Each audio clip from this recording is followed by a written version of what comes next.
नमस्कार मित्रांनो, तर आज आपला बॉडी ट्रान्सफॉर्मेशनचा आहे डे 1. तर आपला आज वर्कआउट आहे पुश. तर आपण घेतले फ्लॅट बेंचचे 3 सेट 8 ते 12 रेपिटेशनमध्ये आणि नंतरला घेतले इन्क्लाइन डंबल प्रेसचे 3 सेट 8 ते 12 रेपिटेशन.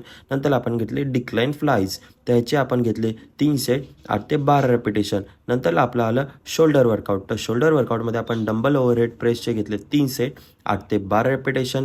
नंतरला साईड लॅटरलसाठी घेतले आपण लॅटरल रेजेसचे 3 सेट 8 ते 12 रेपिटेशन. नंतरला घेतले फ्रंट डेल्टॉयलसाठी 3 सेट 8 ते 12 रेपिटेशनमध्ये. नंतरला आला आपण ट्रायसेपर. तर केबल पुशडाऊनचे आपण घेतले 3 सेट 8 ते 12 रेपिटेशनमध्ये. नंतरला घेतले डंबल ओव्हरहेड एक्सटेन्शनचे 3 सेट 8 ते 12 रेपिटेशनमध्ये. आणि नंतरला घेतला आपण डायमंड पुशअप आणि थोडीफार केली आपण पोजिंग. तर भेटूया आपण पुढच्या नवीन मिनी व्लॉगमध्ये. तो सर बाय.